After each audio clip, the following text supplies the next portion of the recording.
Welcome, everybody. I believe this is episode 27, I believe. 28, somewhere right around in there, of X Talks powered by Layer 1X. Thank you for being here and listening in. My name is Cody. I'm the Chief Experience Officer at Layer 1X, a Layer 1 blockchain, and I will be your today's host. And for those that are returning listeners to the X Talks AMA series, welcome back. To our new listeners, the X Talks AMA series is both explores both new and existing projects across multiple chains. Our open panel style discussion format focuses on the latest in Web3 innovation trends, including us going down a few rabbit holes in Web3 evolution as we move towards a truly decentralized and bridgeless interoperable experience. Before we introduce today's panelist, let's take a minute here and invite you guys to the next one. So please make sure that you mark your calendar for Friday, the 8th of March at 8 WST time. That's 12 a.m. UTC time. For our next episode, which will be going over the future of crypto wallets.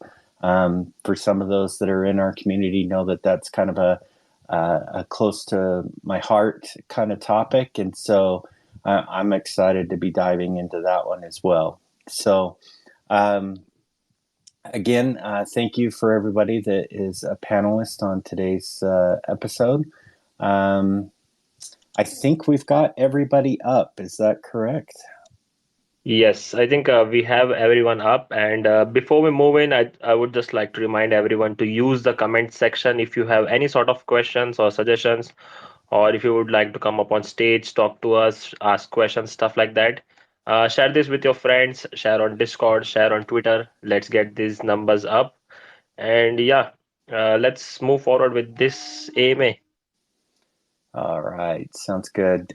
So just to kind of do some house rules, our AMA format for our panelists is pretty simple. You don't need to raise your hand. Feel free to jump in and speak whenever you feel like you have something to contribute to the discussion. Likewise, just be mindful that and allow others to join the conversation. So let's start off by having everybody introduce themselves and give their 30-second elevator pitches for their projects. Who wants to go first? Hey everyone, I could probably go first. My name is Joel Valenzuela. I work in biz dev and marketing for Dash, payments focused cryptocurrency, and basically Dash aims to be the digital money of the future that just works. You know, instant transactions, privacy, security, all the other stuff. And I kind of am interested in this space particularly because one of our main partners, the Maya protocol, which is a fork of Thorchain, has really kind of enabled a lot of extra use cases. And so I'm definitely not what I would call a cross-chain expert, but I'm definitely here as an advocate for all the kind of ways it can be used and can really amplify the space.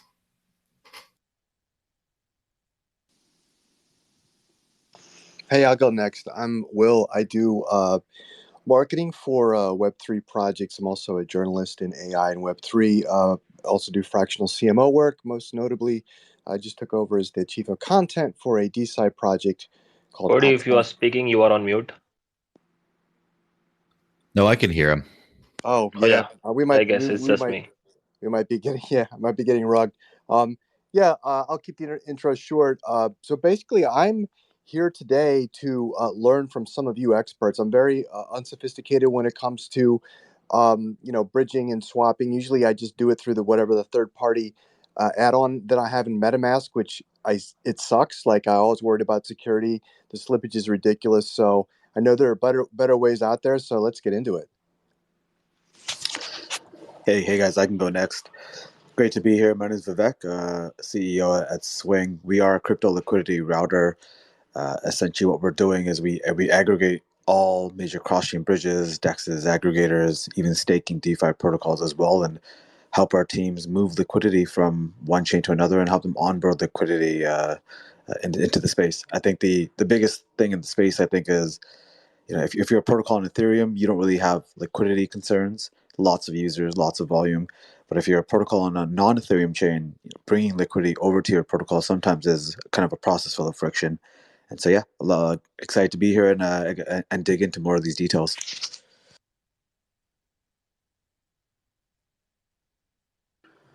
Hi, my name is Julian. I'm the co-founder of Masma. So, like all of us, I've started quite late in the crypto space. Learning the challenges and learning curves of cryptocurrencies, and obviously trying to explain to friends and family.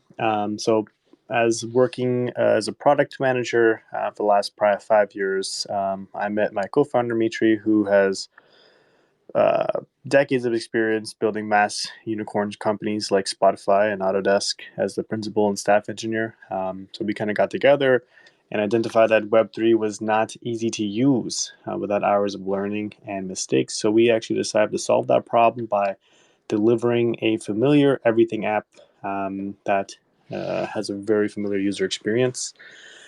So we do that by using account abstraction to remove all the complex steps and yada yada.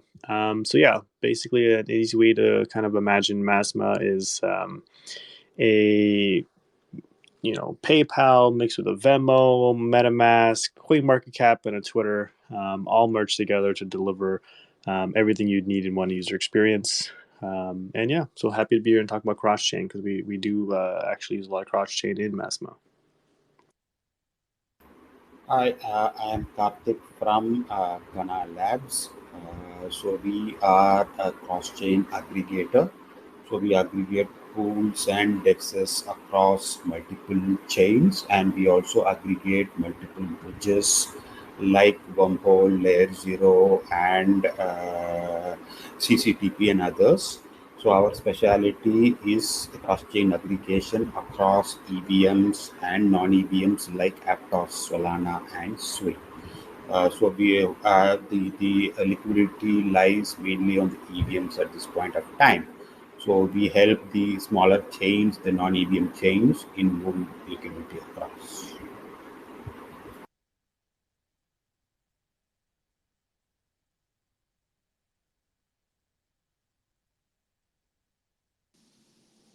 All right. I think that is about everybody. So I think we've somebody mentioned that they're maybe not the expert in cross chain technology or things like that, but I have to throw it out there that this is a safe space.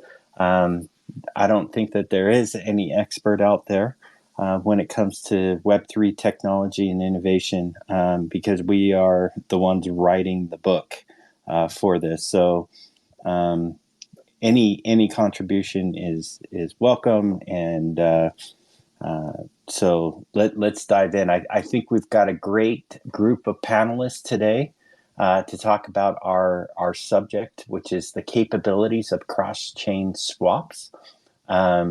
And let's just pause for just a second before I ask the first question. Again, please, if you haven't, make sure that you share this link so that we can get this information out to the masses. We would greatly appreciate it, and I would definitely love you forever. For those that are just tuning in, my name is Cody. I'm the Chief Experience Officer at Layer 1X, and I will be your host on today's episode of X Talks. So let's dive in. So the very first question, let's see here. So could the ease of cross-chain swaps eventually blur the lines between individual blockchains? For an example, will we someday reach a point where a project's underlying chain matter less than the experience it provides? Or will the distinct blockchain branding and communities always prevail? Yeah, I can take a stab at that one. It's an interesting question because I think the purpose of some of the cross chain teams in the space, first of all, to kind of lay the land of the landscape the way I see it, we have cross chain bridges that are specifically providing liquidity networks or or what we call message passing, general message passing to enable these type of cross-chain swap use cases. And then we have cross-chain aggregators like myself, like kind of labs as well, who are actually building infrastructure on top of these bridges. And our goal really is to abstract away the need for the users to even understand that this asset lives on this blockchain and this asset lives on that blockchain. The way we've even thought about this at Swing is that we've essentially, our API works in a manner where you just tell us token A, token B, blockchain B, and we'll handle the swap for you regardless of how that's done. Find the best route, tap to whichever liquidity source is. But our long term vision is we do believe that the intention is to abstract away that entire cross chain layer altogether. Users don't have to think about that. You shouldn't have to worry about which bridge you're using or where is this liquidity coming from. If I have USDC, let's say on Arbitrum, and I want to make that asset productive, I should just be able to be told, yeah, you can earn 6% here, you can earn 7% here, and it might be on Aptos, or it might be on Solana, or it might be on Cosmos. I don't think the end user is depending on the use case. I think it varies in terms of if they care about which chain it's on. Now, in general, I think most blockchain communities, as we all know, are very tribal. They are the Polygon crowd really loves and is constantly shilling the Polygon crowd. The Arbitrum crowd the same way. The Cosmos ecosystem is very unique in that way as well, like vice versa with the Solana ecosystem. And so it's kind of like a balancing act, I think, between the individual members of these chains kind of finding an identity at the same time, also trying to make their assets more productive as well. Yeah, I would say, the end goal for me really is blockchain singularity. So where everything sort of merges together. And I think that I would ask the question, I think the branding question comes after that. The brands that will succeed and the blockchains that will succeed are the ones that get a leg up on the interoperability, on the standardization. Remember, digital identity is going to be one of the most important things in technology, right, over in the next few years, right? We're all going to be logging into Zoom with our digital ID. So your digital identity, your social graph, not only your tokens, not only your NFTs, those are going to have to be things that you can port over to, n number of blockchains. So, I see the cross-chain swap dilemma as just, being part of that bigger picture. And I don't think that, um,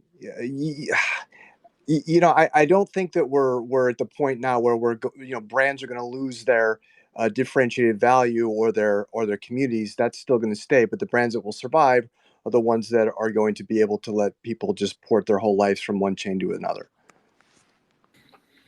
Yeah, so definitely, I think that it really depends on the end user application more than the underlying chain.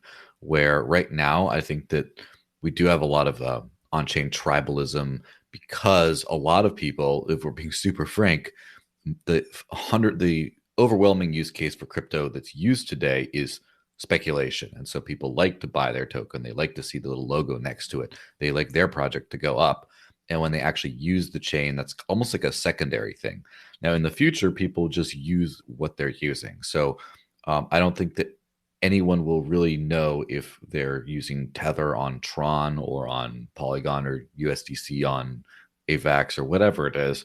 I don't think that'll matter necessarily as much. It'll be the end thing that they're trying to achieve.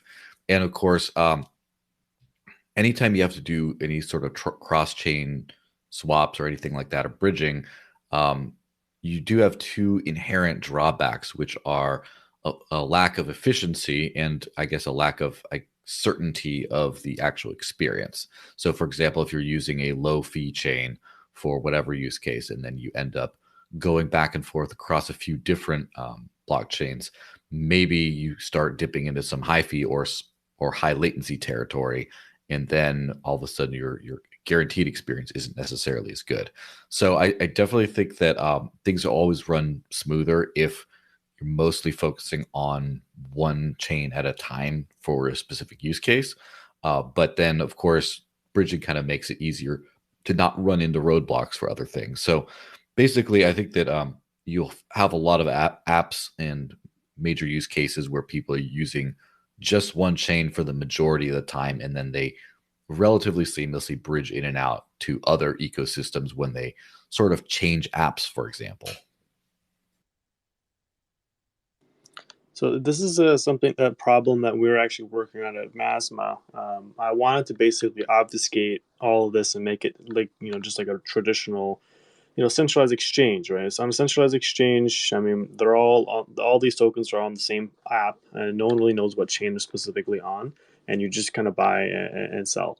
I do think that feature is very close, because we've already actually created a prototype that allows us to, straight from your cash balance on Masma, buy any single token from any single exchange. Any single decentralized exchange, any blockchain, all in one click. Right? We take care of the gas fee for you. We take care of smart routing. We take care of um, all that stuff, right? Even as well the token pairings. You don't have to worry about whether or not it's paired with USDT or USDC. It doesn't really matter anymore. And then going around the problem with communities is like, just look at, for example, CoinMarketCap, or look, for example, Twitter. Like, you don't necessarily need to be on a specific blockchain to build these communities. It's the applications that you're on that build these communities. So if you're on CoinMarketCap, you just follow a specific token that that you align with, and you'll see all the conversations or people that really follow it, or then you go to a specific Telegram group. So within Masma, like how we've done it is, we're just actually going to help projects or help users build communities around their tokens or NFTs, and then the actual universal platform itself takes care of the rest. If I want to go to this specific token because I vibe with this community, I can buy the token. I don't have to worry about what chain it's on, and then vice versa for any other token as well. So I think that's where the future is. Not, oh, everything's on Solana. Oh shit, I got to figure out how to swap to go to Solana and then not become a Sol Maxi. That's there's so much, like, too much thinking for that. Honestly, like I'm a founder in the space. I'm still like, oh my god, I gotta like go to another blockchain and become like figure out all the intricacies of this shit. I don't give a shit, right? Like, and neither do most other people. The only reason why they care about it so much is because obviously they're financially incentivized. Like, obviously they're gonna want to pump Sol, because like the moment you put $5,000 into Sol, you're gonna become a Sol Maxi, right? So I think that's yeah. Yeah, I think Joel hit the nail on the head in saying that the bigger problem with this, more than the user experience, because we have been building our platform for around 2 years now. The bigger problem, we can solve the user experience issues, we can solve the UI issues, and things like that. But at this point of time, the biggest problem that we are facing, I believe the entire industry, the blockchain industry is facing, is the liquidity issue or the efficiency issues. So if I send, say, $100 worth of tokens from chain A to chain B, ideally, as a retail user, as an end user, I would expect to receive $100 worth of token B on chain B. But what we are seeing now is that the user receives only 90 or only 80 actually. So the efficiency is reduced by 10 to 20% when the cross-chain swap happens actually. And so far, it has been quite difficult, not just for us, but this is, I believe, an entire industry-wide issue. In that, it has been difficult to manage this, especially when you move to the smaller chains, like the new exchange like Aptos or Arbitrum or Avalanche. If MetaMask, which is one of the biggest dedicated platforms in the swapping industry, is struggling to achieve 100% or even 90% efficiency cross chain, then you can just imagine how difficult it would be. The real issue of efficiency, cross chain efficiency would be. So that is a problem which I believe everyone is going to face in this industry, which I believe everyone is looking to resolve. And we are hoping that there will be some solution to this efficiency problem, hopefully within the next couple of years at least. Because unless that is resolved, any amount of work on the UI or the UX, I don't think it would serve as a solution, a good solution for the user. Yeah, is there any technologies that we should be looking into regarding the like this liquidity thing? Like anything that any type of protocols or projects that are kind of leading the space that I mean, either one of you that are kind of in the actual cross chain development space we should be aware of? Yeah, I mean, I think a key point with liquidity is that it's obviously fragmented today. It's all over, right? Even for first of all, you have liquidity fragmentation at the DEX level. On Ethereum, you may have tokens listed on 20 different DEXs, and so typically we talk about this problem of paying higher fees, hitting slippage. DEX aggregation solves that problem, right? But then also when you think about the same set of assets, like between Polygon and Ethereum, there's lots of common assets that have been forked over. You also have a liquidity concern there too, and so I mean, at Swing, we've been kind of working on this for about 4 years now. And essentially, we've thought about this problem around liquidity, cross-chain liquidity, liquidity fragmentation. How do we help solve some of these issues? I think one of the other speakers mentioned earlier about, some of the problems today is that you use one bridge, you pay one fee, you come back the other way, you pay another fee, and for the end retail user, they're essentially just getting hit with these fees and not realizing how much of their money they're losing as they're going across. And so as an aggregator product, we essentially kind of have built up this we've because we aggregate so many routes. The beauty is we can kind of help the user select, hey, here's the cheapest fee, or here's the route that gives you the most output. You might pay a little bit more gas, but if you're okay with that, go for it. Or I just want the fastest route. I need to ape into this token on Arbitrum.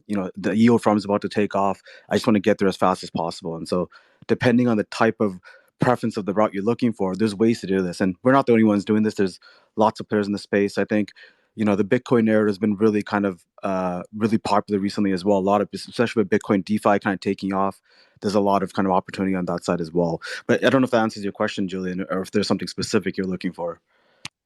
Well, I mean, I'm curious to like dive into some like for example, when been looking into Solana, I've been looking into the Wormhole project, right? So if anyone would like to kind of deep dive into how that technology works. Well, I can speak from a layer one aspect. We've developed a bridgeless cross-chain technology that not only allows you to move assets and control and manage your assets on any EVM or non-EVM chain. The technology that we're using it for currently is in the form of a cross-chain swap, but we've also have the underlining stuff to expand it into data and to logic. And for an example, one of those things that we're doing with our cross-chain swap technology is being able to take a game, for an example. If the game's on Polygon, many of you guys have mentioned it, having that seamless experience to not even know that the game is on Polygon, and be able to play it from, just being on a protocol on Binance or Ethereum type of thing, and not even having to make that swap. Likewise, having an NFT that is on Ethereum and basically using it in a game or using it in a staking process or putting it up for sale on Avalanche, and vice versa, or even putting it across multiple chains for sale at once. And so that is the capabilities that we're doing right now. And, if you want to take it even a step further, when you're minting your tokens for your DeFi project, if you mint those through L1X, for an example, you could actually mint it so that it literally goes out and you put a little bit on Polygon, you mint a little bit on Ethereum, a little bit on Binance, and a little bit on Avalanche, for an example. You could our systems allow you to basically do a couple of different things. One is you can actually manage all of the balances from a single source so that you're not having to go and manually update those constantly. And so there's the source, and then there's the destination, and then all of that is being rerouted back. And because it is minted on the L1X blockchain and utilized on other chains, we cut the fees way down. Our standard fee on the L1X blockchain is only 1 cent, and so no matter the size of the transaction and things like that. And so for us, it's been a very successful move as we've gone into the help other protocols, other blockchains utilize this cross-chain experience of true native interoperability. We've kind of used the term "burn crypto bridges" because I don't know about you guys, but like my very first experience of working with a cross chain bridge back in the day, I swear I had to spend a few minutes praising the porcelain Buddha because I was so stressed out that my couple of grand that I was transferring was not going to make it, and it was stressful, and it took about, I would say, about 8 hours for it to make a transfer. I won't name the bridge that I used, but after that, it kind of put a bad taste in my mouth. I can't. I think I can't remember who was saying that it was about the user experience. Horrible user experience. In my mind, I have tried to avoid using cross-chain bridges after that because all I could imagine was some 40-year-old virgin in his mom's basement with his own little PC making that transfer for me, and it scared the crap out of me. And so as technology is advanced, specifically in cross-chain technology, that's changing my view on things. And when I came across Layer 1X's capabilities, almost a year and a half ago, it was awesome because I saw the future and I saw the vision of that seamless integration for uniting all blockchains and not really having to worry about having this coin or that coin and being able to become that maxi. I think Julian, you were the one that was talking about it. So it's been great. And one of the use cases that we've been able to build right into our native blockchain token is using the L1X coin as a universal gas fee token. I think that that's another great use case today that is being shown to the crypto industry is how you'll be able to use that as a gas fee on Ethereum, use it as a gas fee on Polygon, Solana, Avalanche, Cosmos, Arbitrum, all of the different chains that we're integrated with. And I think that that's going to be paramount in the future for creating that vision. Yeah, for sure. I think one of the beauties of this space is that there's a lot of different bridges in this space, and everyone's taking an interesting, different approach to how we think about moving liquidity from one chain to another.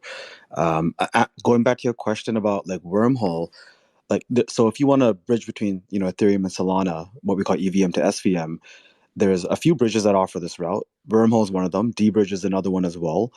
And both of these bridges handle it in different ways. And I haven't looked at Layer 1X and Krypton. I definitely want to take a look at that as well. Look at the bridge over there as well. But Wormhole specifically kind of handles cross-chain communication. And so you can think of Wormhole kind of like a communication protocol. What it does is it employs what's called a lock and mint model. And so let's say I want to send USDC from Ethereum to Solana. I would actually first send this USDC to a smart contract on the origin side, on the Ethereum side. Then a message would be passed across a set of validators and guardians that sit between that essentially govern the wormhole bridge. And once that message is verified, it'll essentially mint the equivalent number of USDC that was initially locked up on the Ethereum side on the Solana side, right? And so because that process is handled through cross-chain communication, there's obviously some security assumptions that you have to assume. You have to assume that the validators don't go rogue and don't collude. You have to assume that the validators are sufficiently decentralized. But for the most part, I mean, teams like Wormhole, they've been around for multiple years. They even survived a massive breach as well. And kind of came back. They're backed by Jump Capital, who are some of the largest players in the space as well. And so that's a reliable route. I think that works. We also have integrated wormhole into our stack as well. D-Bridge is another type of bridge where you can do the same type of transaction, except they have this network called what's called DLN, where they kind of employ market makers on either side. And so it's like, I want to move the same USDC from one chain to another. They'll just kind of request quotes from the market makers and make sure there's sufficient liquidity on either side to quickly release these assets. And so D-Bridge actually has been recently been actually pretty fast for like some of these type of transfers. But again, I think like every type of bridge out there, they have very interesting, unique designs, and there are certain advantages and disadvantages of using one bridge over another. And I think this is part of the space where I think we're still very early. There's so many ways of doing cross-chain swaps, and so many different options. I think the retail end user, I mean, I think we may actually further confuse them as well. But at the same time, I think giving them options and allowing them to use different tools and pick the one that they're most comfortable with, I think is very important as well. I was reading something about Vitalik mentioning about how he thinks the end game for the most secure cross chain is something similar to like IBC and not the lock, mint, and burn function. Although Chainlink recently made something with their CCIP that is like lock, mint, and burn, but they have additional security infrastructure set up. Are you familiar with the IBC? Yeah, for sure. I mean, IBC is actually used by chains on the Cosmos ecosystem today, and I know there's been a lot of talk about how maybe there could be a sense of IBC in the Ethereum EVM world, but it's a complex topic because chains that support IBC share security, and so we think about in the EVM world, we think about Ethereum that has the kind of largest chain, the longest a set of blocks that you can technically say has the strongest security, and so I'm not sure if IBC is going to come to Ethereum anytime soon, but it's certainly utilized in the Cosmos ecosystem today, and it works really well. I mean, it enables very cheap transfers and allows for very fast communication between different Cosmos blockchains. Mm-hmm. And just maybe it might be a stupid question, but so how does the lock, mint, and burn method how is it susceptible to honeypots as a honeypot for hackers? Like how does that how does the security the lack of security there actually, how does a hacker actually get into that? Yeah, I mean, I could take over. I want to let the others speak as well, but just quickly to answer that, because the lock, mint, and burn model depends on a set of validators that govern these transactions to handle these message passing from one chain to another. If say someone was able to get access to more than 50% of that validator set, this happened actually with the Ronin bridge, where they were breached a few years ago as well. It's essentially getting access to who holds the keys of these validators, and so it's similar to how blockchain networks work with nodes. If anyone gets access to more than 51% of the network, they could technically collude and reroute the funds. And so I think that's where the honeypot scenario and like users being able to get into taking over the validator set to essentially reroute the funds is where it becomes a concern. And so actually making sure that not one party holds more than X percentage of the validator network, it's really important, making sure that we actually decentralize that validator guardian network properly. Awesome, thank you. No, that's some great insight. Definitely. Let's pause here. We're kind of at the halfway point. So before I move on to my next question, for our listeners that are just tuning in, my name is Cody. I'm the Chief Experience Officer at Layer 1X. Thank you for joining us. Today's topic is, if you couldn't tell, is definitely on capabilities of cross-chain swaps. And so if you happen to have any questions from our community, please feel free to drop, or excuse me, for our panelists, please feel free to drop those comments in your questions in the comments, and we'll make sure that Sam grabs those, and we'll get those in front of our panelists to get those answered for you. So thanks again for tuning in. So my next question, we've kind of briefly touched upon it a little bit here, and basically what I'm what I'm looking for is it's kind of around. I think you guys touched upon it. Like, what are the risks? What are the scams, the gotchas, that investors need to watch out for when they're trying to perform these cross-chain swaps? I haven't looked at the number lately of the different chains that have been, hacked this year, liquidated this year. I know that it's already in the billions that have been stolen and things like that. Has anybody heard of any good stories lately? Any tips or tricks that you guys want to give to our listeners out there that are looking to kind of perform these swaps? Yeah, I mean, I probably have the least to say, so I'll have to go first and go quickly rather. Obviously, the whole not your keys, not your crypto. Make sure you're in some sort of a wallet that's secure, that you control. That the biggest thing is don't click funny links, which I know is a very tempting thing in the crypto space, but that's how a lot of people get wrecked, is by making that simple mistake. And then just make sure you understand the threat model and the risks that you're taking. So, for example, for context, was a frequent user of Thorchain in the 2021-ish era, during the ChaosNet era, when it was using mainnet assets but was still considered to be in testnet. And during that time, of course, the chain got, there was a few exploits, and the chain went down for a while, and I understood the risks entirely during that time, and kind of used it accordingly. And since then, of course, everything has gone significantly better in that case. And so I just think that a lot of people, if there's some brand new cross-chain protocol or interface or whatever that hasn't been battle tested, just understand that that's the case. To understand that there is actual risk in this. That it's not just it's not everything is binary where you're completely safe or you're about to get FTX'd. Like there's a spectrum of risk in between, and just make sure that you know exactly where you stand on all that. I think a second very safe way to go about the cross chain is you go to your nearest pet store, you find a pigeon, and then you tie your token to it, and then you find someone else on Reddit, and then you just throw your bird into the sky, and then you'll basically get that cross chain transaction. But this is actually off chain, so that one is a lot safer. That's hilarious. I actually just shared also a risk in the thread here, a list of all the bridge hacks that have happened recently as well. So it's probably good for anyone looking to dive into cross chains. Just kind of take a look and read about how it happened. Some of it's very technical, so it may not be relevant, but still, I think, yeah, I would certainly say, I think, make sure you work with trusted players. Make sure that if you're using a cross chain bridge, they have a public audit report that you can take a look at as well.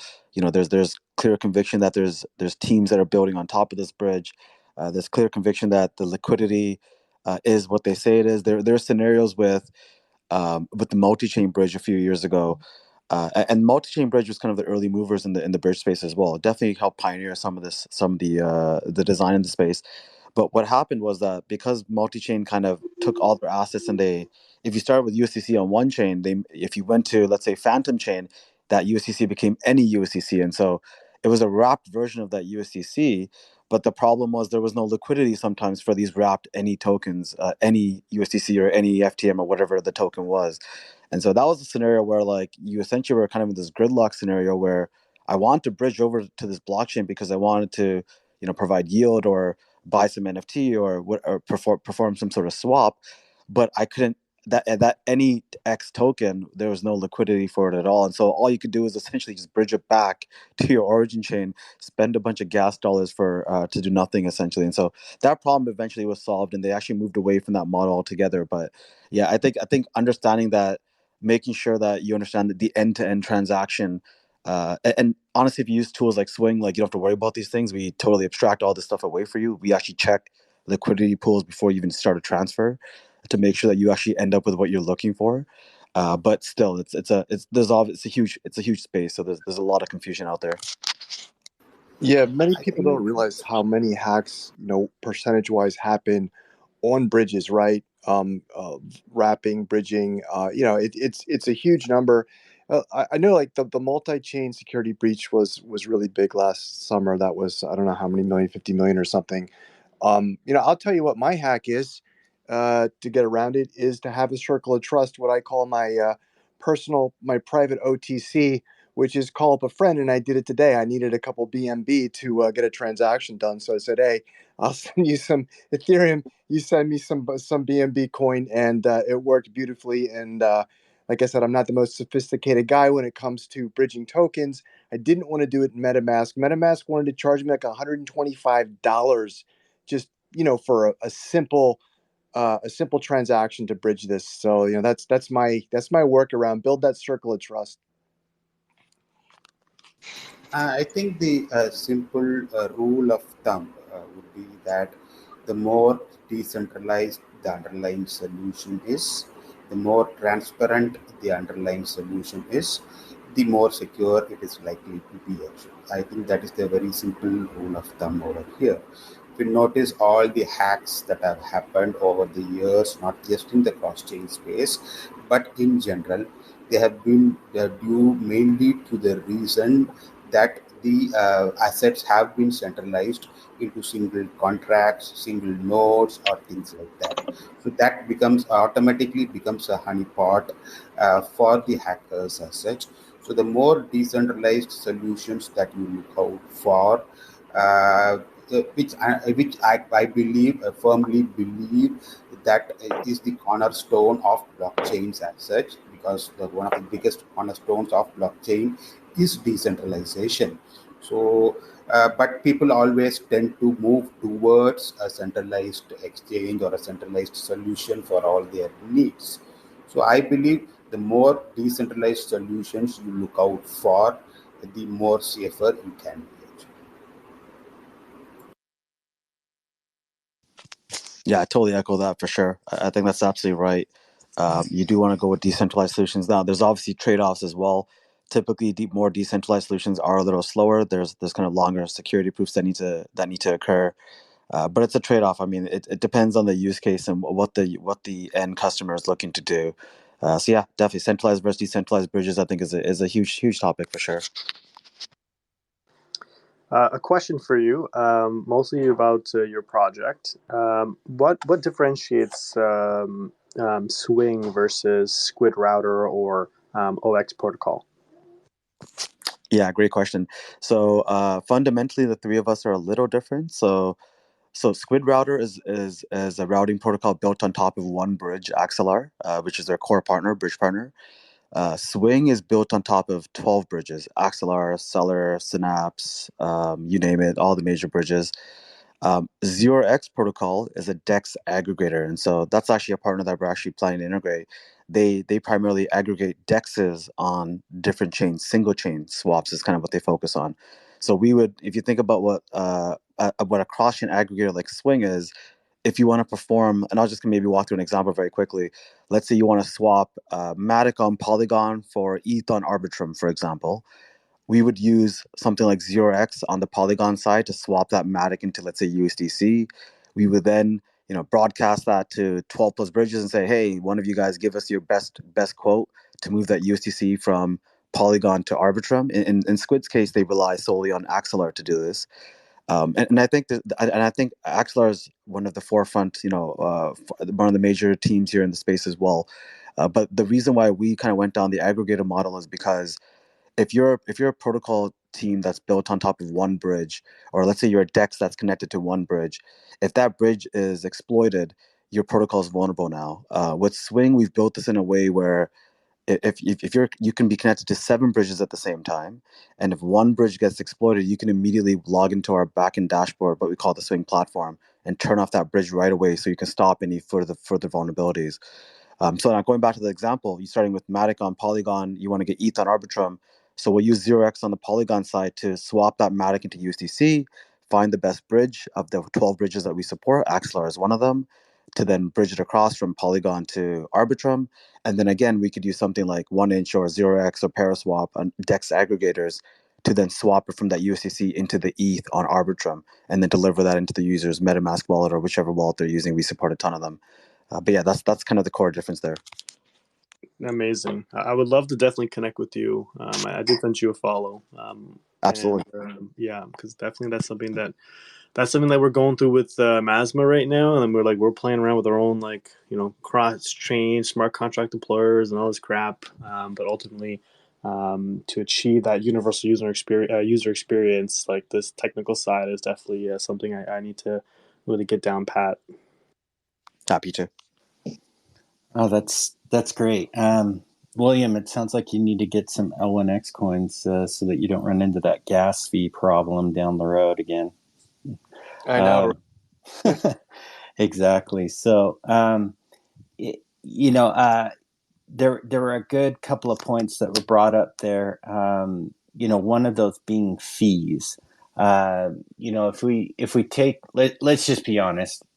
When it comes to new crypto investors, I won't call them newbies, but new crypto investors out there, they seem to have that the grass is always greener on the other side. In this case, the other chain syndrome, right? They're always chasing the fear of missing out on this meme coin or that meme coin, and so we often see these crypto investors just nonchalantly just jumping from chain to chain and chain. I'm just curious, do you feel like a lot of these bridges, swaps, specifically cross-chain swaps, do you feel like they're taking advantage to this mentality of these type of crypto users that are doing it? Because we have battle tested our cross chain swap against a lot of different swaps, Stargate, Squid, things like that, and the amount to cross chain swap is astronomical in some cases, and so I'm curious on your thoughts. Is it a money grab, or are they taking advantage of these investors that need to make the swaps? What's your guys' take or thoughts on that? Yeah, I think in my perspective, I think no one wants to do swaps for the sake of swapping. I think there's an end kind of goal in mind typically. If someone even wants to even consider going through the labyrinth of performing a cross-chain swap, and hopefully that this process becomes a lot more easier and seamless going forward. Typically, I've seen, usually there's a new launch. For example, like, Blast ecosystem is getting is making a lot of noise recently. They're offering a points program. A lot of users want to get over there and start interacting with some of those protocols because they want to participate in the airdrop. And so, in that type of scenario, we've had many teams now, even within our own Swing ecosystem, requesting support for Blast, for the Blast blockchain. And so, for that reason, we added it. We helped some of the end users bridge over for this particular reason, but it's because they specifically want to interact with X protocol on Blast, because they want to participate in the airdrop, or they want to earn some farming rewards for providing LP or whatever it is. But yeah, I would love to hear what others think about this as well. On a user perspective side, because I have done cross chains before even getting into the actually understanding the technology side. For me, it's just it's just a regular customers jobs to be done, right? Like I'm trading. Actually, I did a lot of my cross chain stuff on 1inch. I'd be swapping tokens, and then obviously I look for another token, and I'm like, oh shit, well this token's on a specific chain, but the difference is I don't actually know what the difference between. I think all cross chains are the same, right? You don't know what different type of cross chain technologies. All you heard of is all you're really thinking is, oh, Uniswap uses this cross chain, or 1inch uses this cross chain, so I'm going to try this cross chain, right? So I think it's more of a branding thing. Like, you hear cross chain, you only think one thing. Oh, this token A to token B. What harm could there be, right? You hear about issues of cross chain hacks and stuff like this, but sometimes and this is just a numbers game. Is that it's not the platform that you used, right? Like for example, I was in Axes, but I never used their bridge. I was like, well, I never used their bridge. Why would I ever use the Axis Infinity bridge, right? And so I think that's how people, like most users, are thinking about it. It's just, hey, that's never happened to me. I'm going to continue using this bridge that I've been using on Uniswap or on 1inch.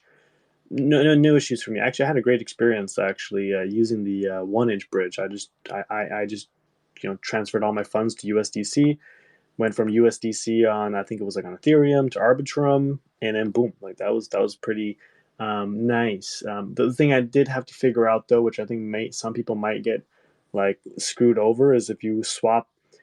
Actually, no, I put into a wrapped Ethereum because when you go into Arbitrum, you do need wrapped Ethereum for like the native gas fees, I'm pretty sure. So the issue here could run into, because those platforms aren't gas abstracted. If you put, if you send all your funds, and I think this happened to me. If you send all your funds onto a blockchain and it's in USDC and you don't have the native gas fees to do anything else on that chain, then you're stuck, and then you had to go back and do that. I think that was exactly what happened to me. I sent all my funds to Arbitrum and USDC, and then I was like, oh shit, you need what's this wrapped Ethereum that I need on this chain? I couldn't do anything. I had to do another cross chain swap. And that usually you do have to wait like 2-3 minutes. So that is something that is probably an experience that most people are going to face. Sounds like, Julian, you need some L1X coins as well. That way you won't run into that gas fee problem. Well, now I got to go read through your white paper and all this. So I mean, but I will definitely take a look once I get further down. Oh, make sure you curl up with a good blanket and a drink, because it's 120 pages.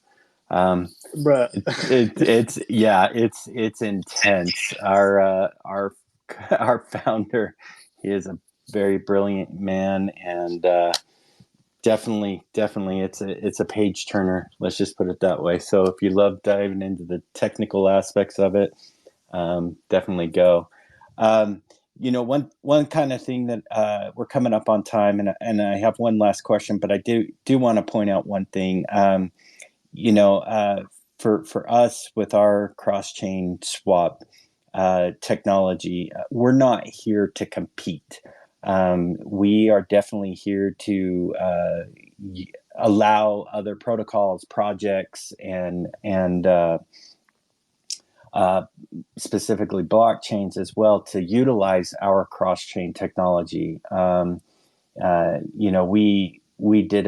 did a swap just yesterday through just a basic swap. And it was amazing how much it was to do a Stargate transfer versus us. I think it ended up taking a few minutes, almost like 4 or 5 minutes, and cost about $8 to transfer. And ours was just like 90 seconds. And I was doing Ethereum to, not Ethereum, Binance to Polygon, and in USDC, and took 90 seconds, cost us about 41 cents. And it was just super slick. And so we've got a lot of our community out there posting a lot of their like swap experiences and things like that. But we just want to make sure that everybody is clear here. Like, we're not here to compete. We're here to unite. We share the same passion and vision of what was talked about earlier. And about uniting, being able to just help create that positive user experience, make it safer, faster, cheaper, for everybody to enjoy crypto across the board. So, with my last question coming up, if anybody wants to add any comments or anything like that, go ahead. I'll pause for just a second before asking that last question.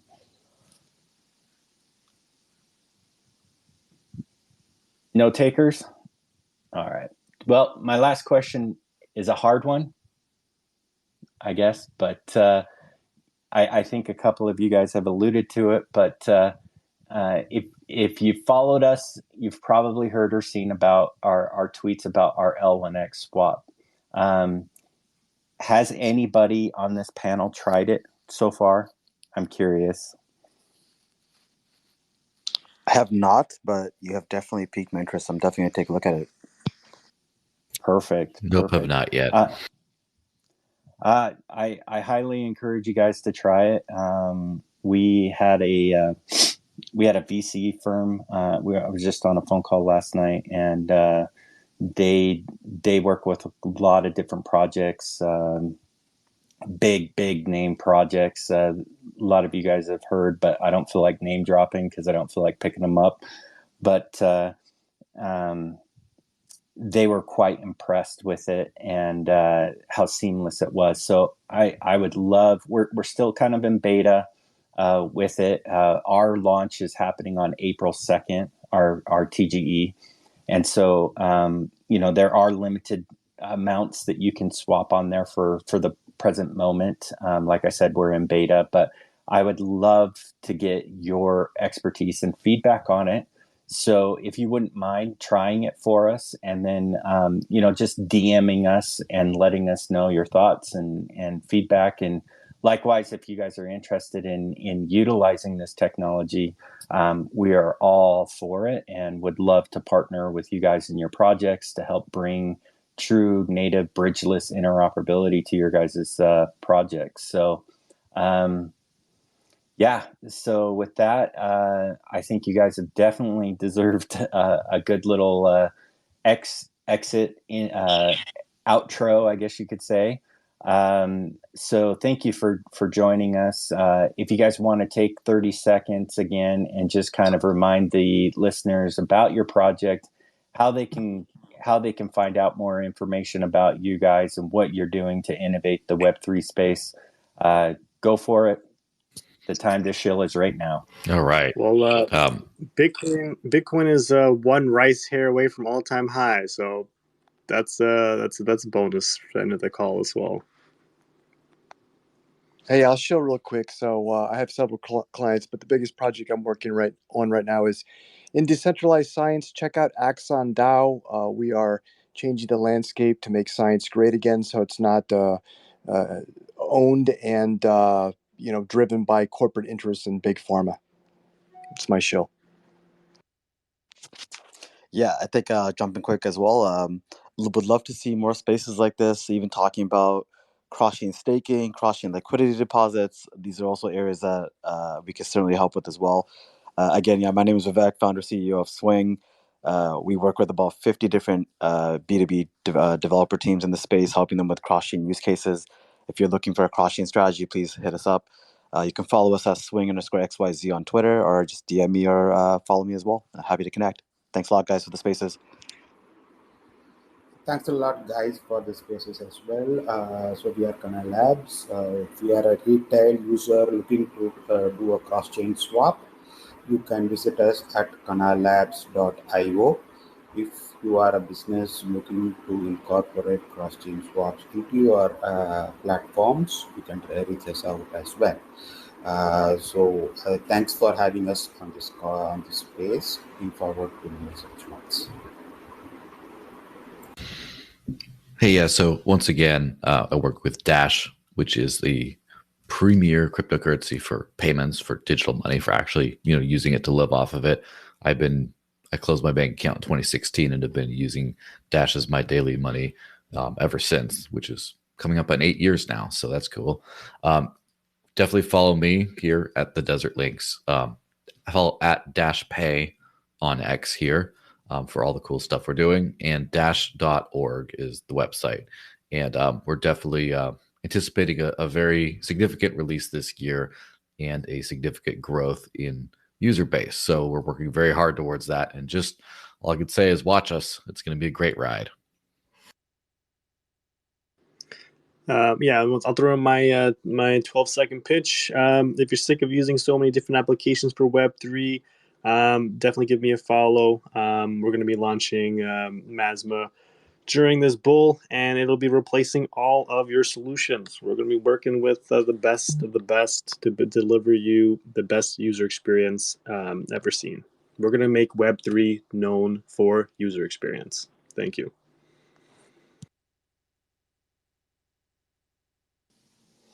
All right, I think that's everybody. So, and that kind of wraps up our deep dive discussion today. We hope you guys enjoyed it as much as I did. Before we close this epic episode, let's give a big thank you to all of our panelists for their participation. I think that it sounds like a lot of you guys would enjoy having another kind of follow-up AMA on this topic. I know I would. So if you guys are interested in that, please DM us and let us know so that we can get you guys back up and on. Also, don't forget to mark your calendars for the next AMA coming up on the 8th of March. And it should be a good one. We're going to be diving into the future of crypto wallets and kind of the innovation in tech leading the charge in this next bull run. So that should be a good one. Until next time, my fellow experts, let's keep pushing the boundaries of innovation and unite all of crypto. Have a great day, night, or morning, wherever you're at. Thanks, everyone. Bye-bye. Cheers.